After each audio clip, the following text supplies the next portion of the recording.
If you had access to an extra 100,000, 250,000, even $500,000 in private money, how many more deals would you be doing right now? And here's the real question. What's actually stopping you? Is it the lack of deals or is it the lack of funding?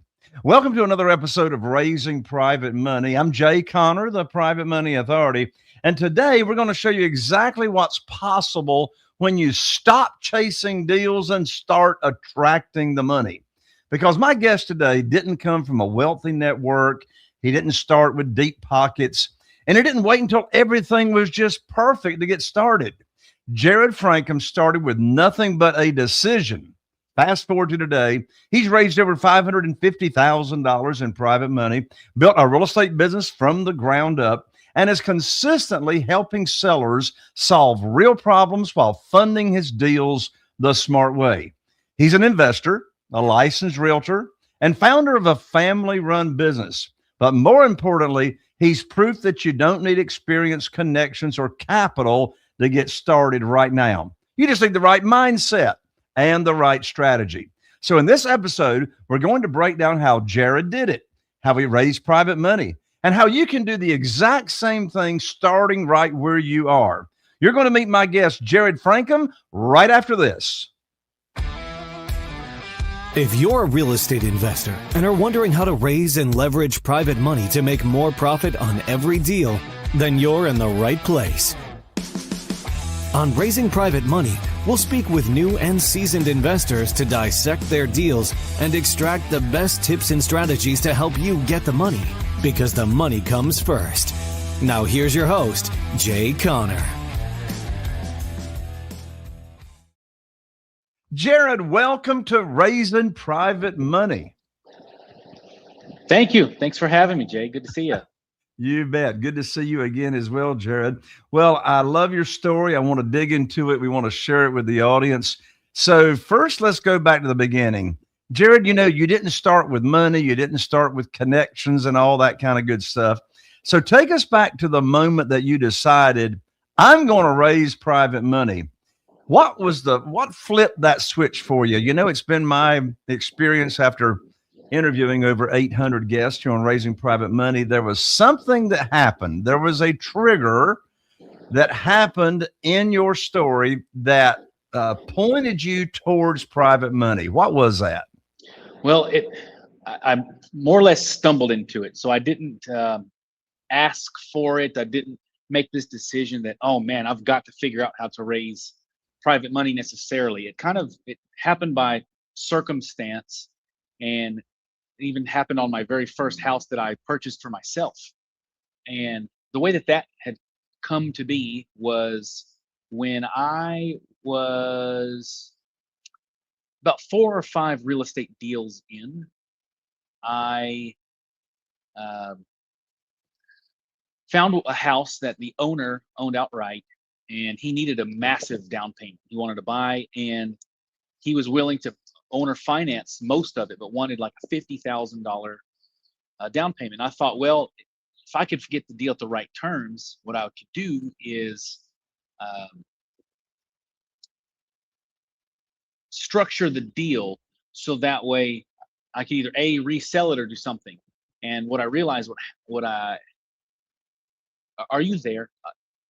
Oh yes, I'm here, but you're highlighted. Okay, sorry. Okay, I thought the whole call dropped. My mistake. So I thought that, well, I need to structure the deal in some way. And so this was a house that the owner wanted $50,000 to buy a tractor. He's a farmer, lives 70,000 miles away.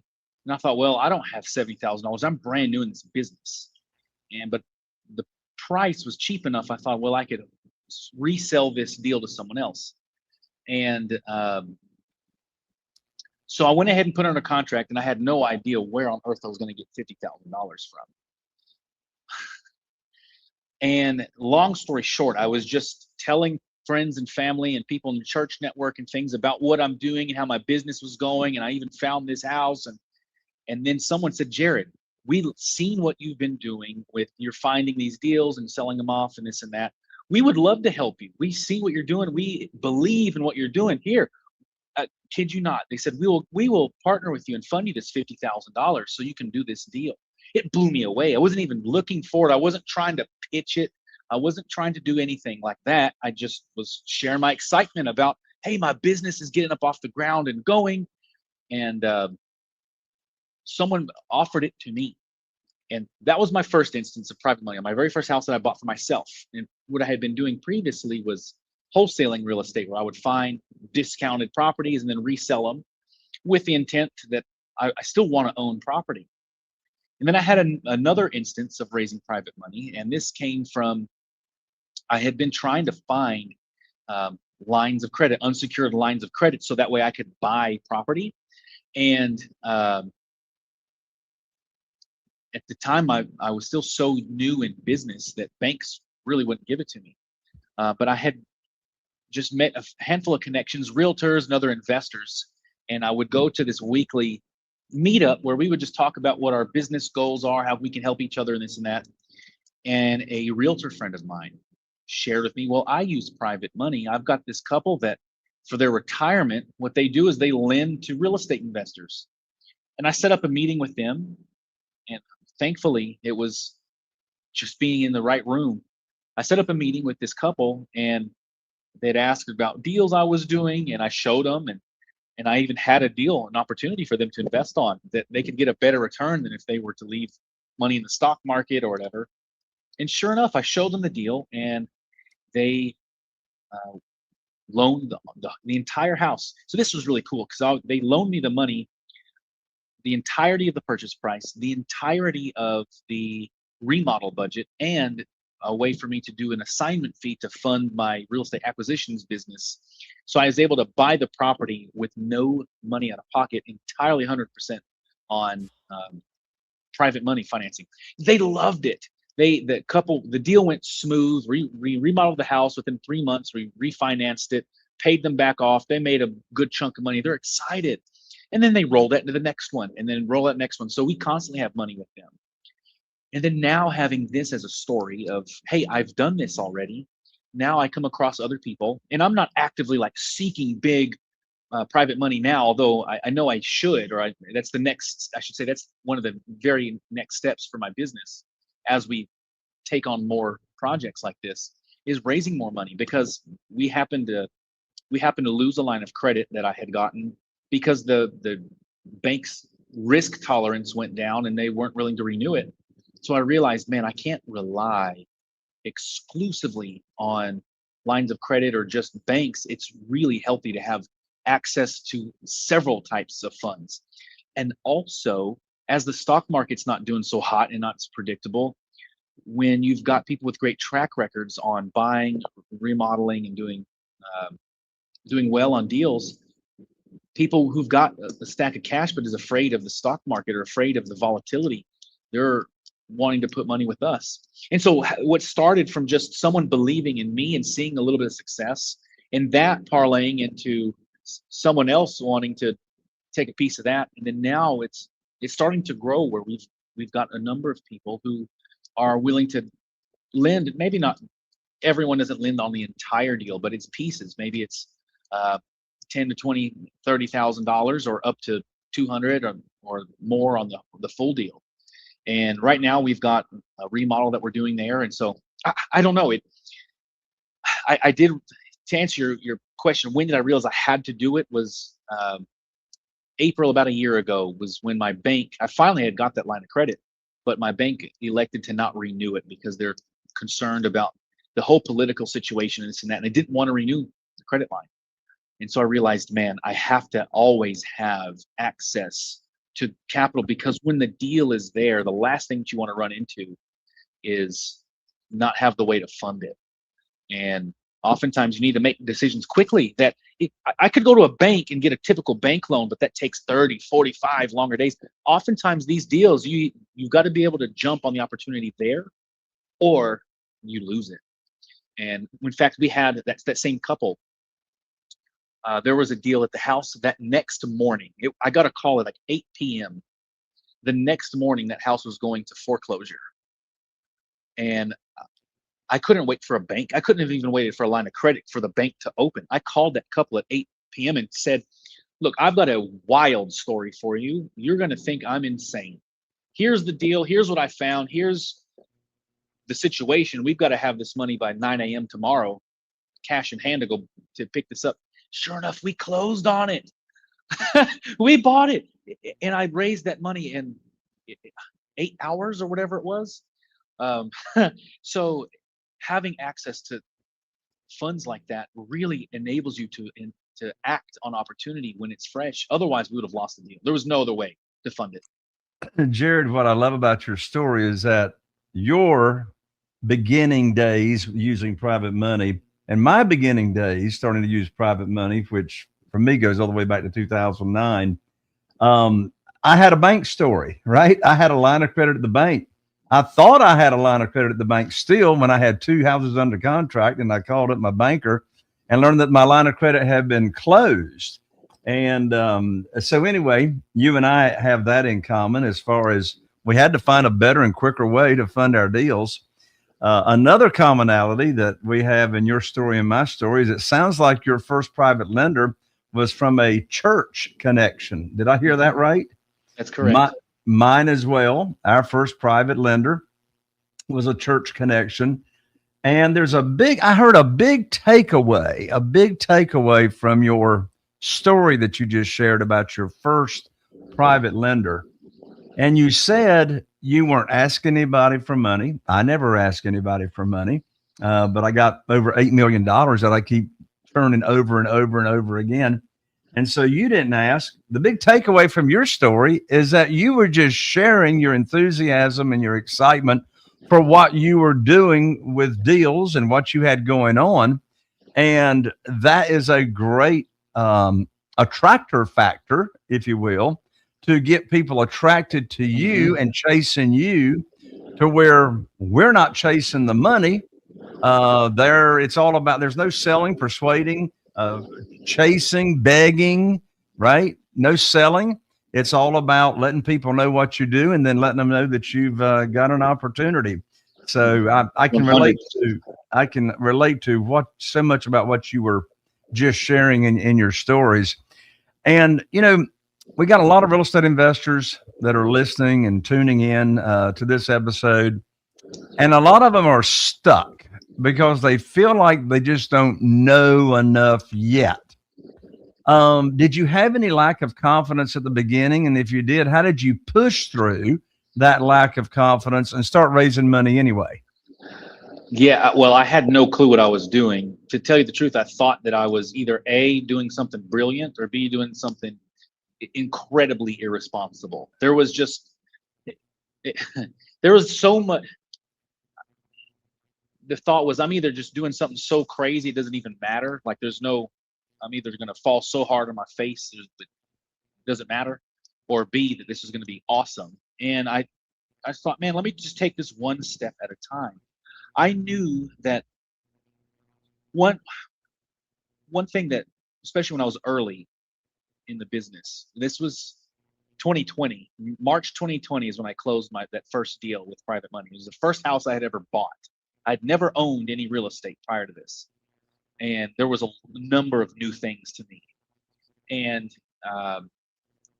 but I knew, well, if I think the house was going to be worth like $320,000. It needed $30,000 or $40,000 in repair. And the owner, we had structured either A, we could do he wanted $180,000 cash or $230,000 with $50,000 down. So I knew, man, there's still so much margin on top. Even if I totally whiff this thing, I could just sell it outright to someone else and I'll be okay. And it just didn't sense that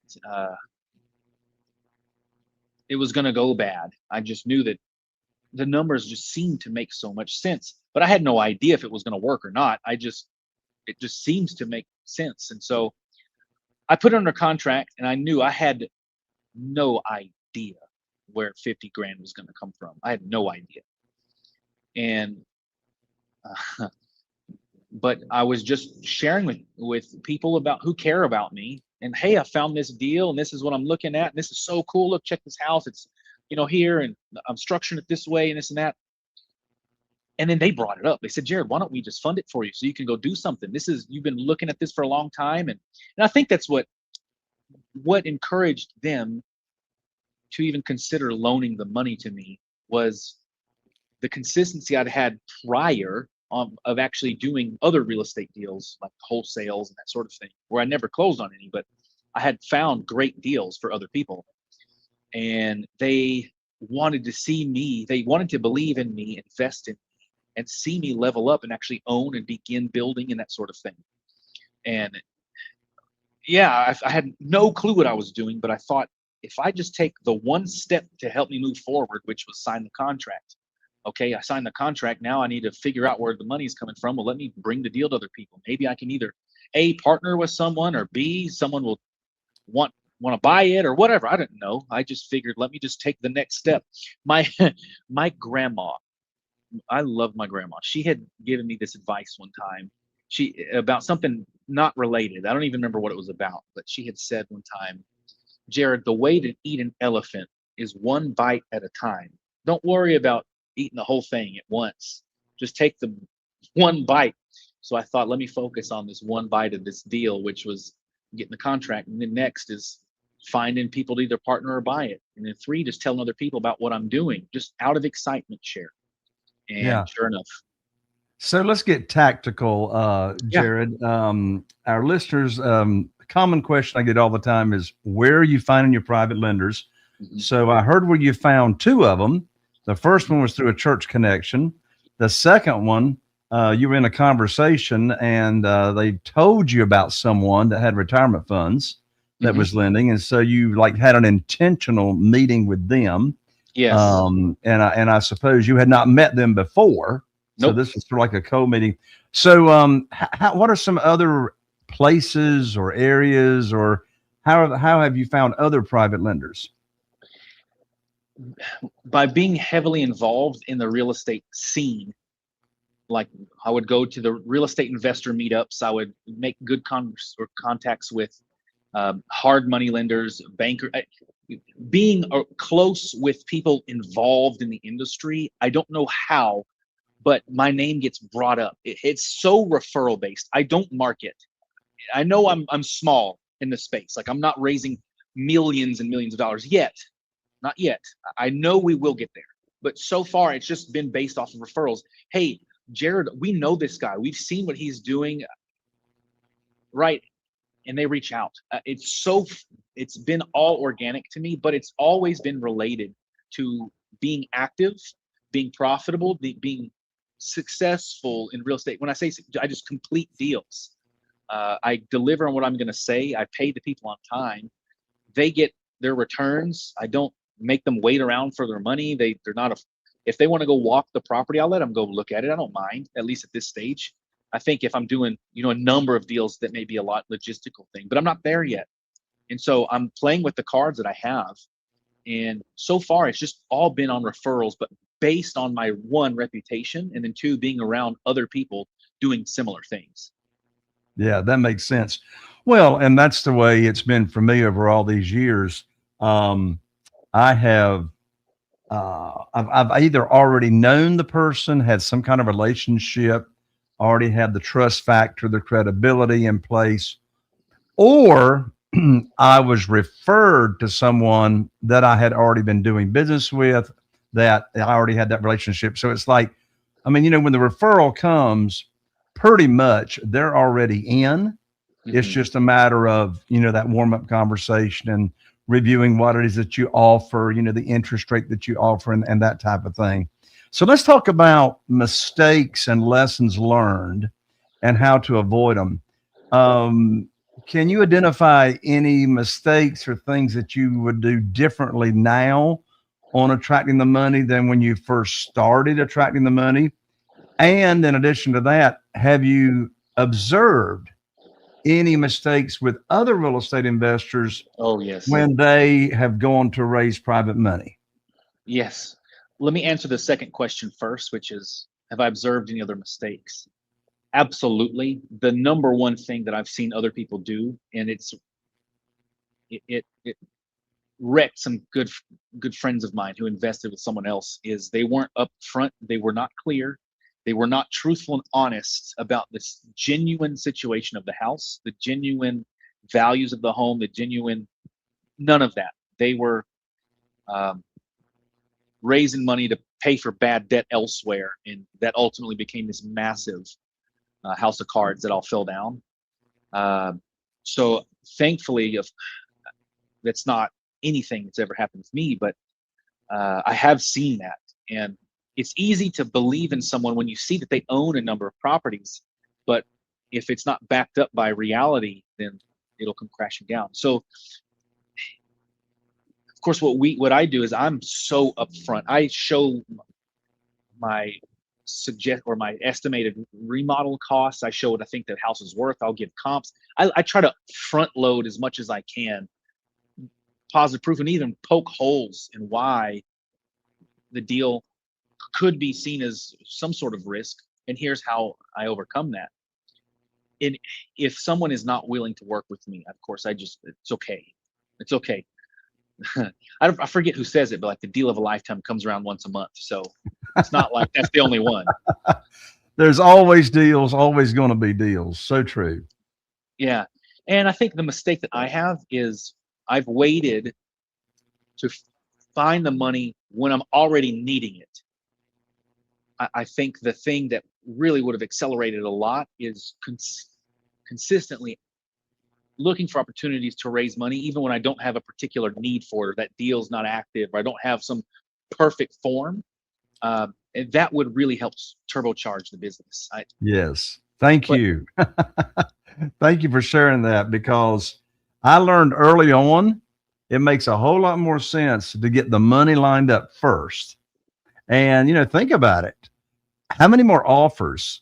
How much more confidence is someone going to have on making offers if they know where the money is going to come from, and they know it's like what I call sitting on the shelf, just waiting to be used. Right. And I'll tell you, Jarrod, I tell you one thing that just drives me crazy. Have you ever heard the guru stand on stage talking to a bunch of newbies, and they'll say, quote unquote, "Oh, just get the deal under contract, the money will show up"? You ever heard that? Of course. Yeah, of course we all have. It's insane. It's like, or they'll say, now of course, thank goodness in your case it did show up, right? In your first, but it might not have shown up. It might not have shown up anyway. Or they'll say something to the effect of, "Oh, money finds good deals." And I want to say, is you get a deal on the contract, is a drone going to fly over your front porch and drop a bag of money? Or does Not money have, yeah. Does money have legs? Is money going to run around, looking for deals? And so it's been my experience, the more private money somebody's got lined up, ready to go without a deal attached to it, the more deals they do. Right? Exactly. I mean, when that deal comes across your desk, it's sort of downright stressful. As you probably know, it's sort of stressful to go be trying to raise money on a deal you got under contract. And people have heard me say it all the time, desperation's got a smell to it. Now, thank goodness you didn't come across desperate. You came across, you were just excited about what you had got going on. And that's the thing. I think if it actually wasn't a smoking hot screaming deal, there would have been some desperation there. But I think that deal was just incredible. That first one was just nutty. I mean, you walked into $70,000 of equity day one without doing anything, just buying it, walked into that much. So I knew that there was some genuine value there. You're not just, you throw a number out and hope they take it. Oh, I've got the deal. I don't think money will come to that, because that's everywhere. You look on the MLS, you can find any sort of retail value deal. But when you really find deeply, deeply discounted property where there's a ton of upside, there's a ton of opportunity, and there's a ton of room, even if it goes apocalyptic, that people are still going to make it out, that's where money really just flows to you. But it doesn't come like a drone. That came because I was mentioning it, talking about it, and people had already known what I was doing previously to buying real estate. someone one of my mentors had told me this one time early on. He said, Jarrod, he said, Jarrod, you're like a McDonald's with no sign and no windows and only one door in the alley. And there's a ton of hungry people outside, but no one knows that you cook hamburgers. And so you have to be loud and not boastful, so to speak, but loud. Let people know that it's there. Hey, there's an opportunity here. This is real. This is what's going on. And that's how money will come to you. It doesn't just appear on its own. Exactly.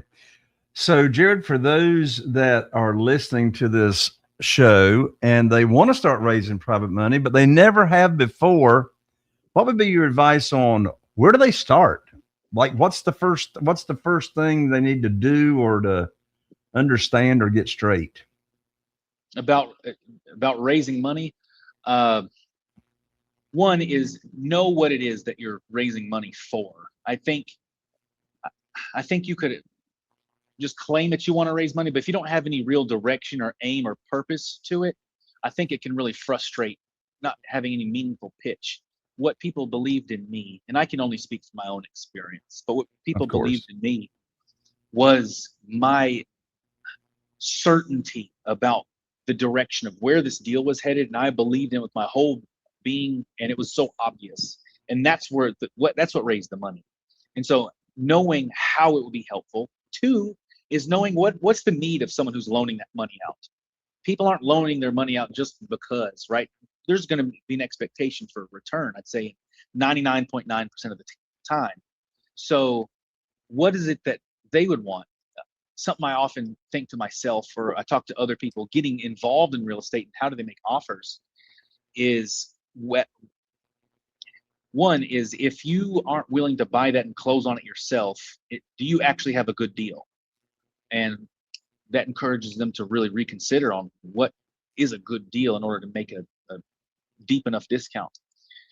And so then you think, okay, well, would you loan money on this deal? If we want to talk about loaning money, would I loan my own money to someone else if it was this particular deal? And if the answer to that question is no, either A, I don't know enough, or two, it's not a good deal. So you could solve either of those two things by one, learning a little bit more about loaning and expectations and all that, or two is evaluate, is this actually a good deal? There's bad deals everywhere. There's bad deals. You don't have to go far to go find a bad deal. But the really good ones, they don't last long either. So put yourself in the shoes of someone who would be a lender. And when you would structure it so that way you would be satisfied yourself, I think others would also. That's great advice, Jarrod. Yeah, when I get asked that question, what's the first thing that they need to do? My answer is, and it ties in with your answer, my answer is you got to get the right mindset first. Sure, yeah. You got to get the mind. You got to own the real estate between your ears. Yeah. And I had to get my mind wrapped around that because, you know, I had been we started investing in single family houses in 2003.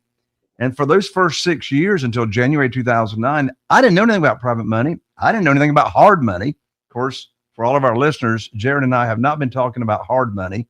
Hard money is institutional money. We're talking about private money, you know, doing business with individuals, human beings. And, you know, the traditional way to borrow money is 99.9% of the people walking around thinks whoever's lending the money makes the rules. Whoever's lending the money sets the interest rate and all that. And in this world, we're not asking, we're not applying for a mortgage, we're offering an opportunity.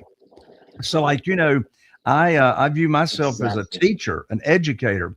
We've had 47 private lenders funding our deals, and not one of them had ever heard of private money or how they could use self-directed IRAs to lend out retirement funds to real estate investors until, what did I do? I put on my teacher hat, which says private money teacher, and I just went about educating. But I wouldn't educate until I diagnosed first if they had a problem, right?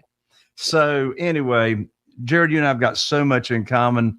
It's been great having you on the show. How can people connect with you and continue the conversation? Absolutely. Find me on Facebook, facebook.com/Jarrod Frankum, and send me a message there. That's where I'm most active, and that's the quickest way to get a response from me, especially these days. It's hard to even answer a phone call because there's so many spam, right?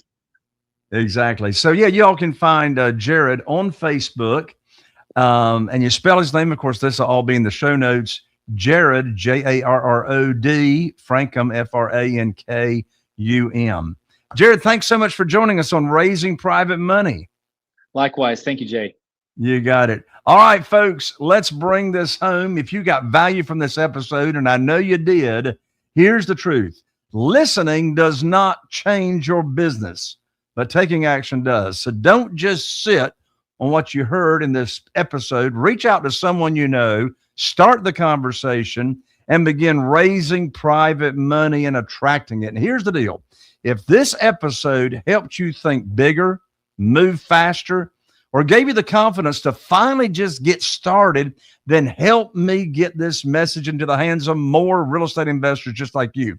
I want you to take 30 seconds right now and just do one of these three things. Either one, share this episode with a friend who needs funding for their deals, or post it on your social media and tag me, or send it directly to someone who's been saying, I don't have the money to get started. Because the more people we reach, the more deals get funded and the more lives that get changed. And hey, if you haven't already, be sure to subscribe or follow so you don't miss the next episode of Raising Private Money. I'm Jay Conner, the Private Money Authority, and I'll see you right here on the next episode. Are you feeling inspired by the knowledge you gained in this episode? Then head over to jconner.com/moneyguide. That's jconner.com/moneyguide and download your free guide that shares 7 reasons why private money will skyrocket your real estate investing business right now. Again, that's jconner.com/moneyguide to get your free guide. We'll see you next time on Raising Private Money with Jay Conner.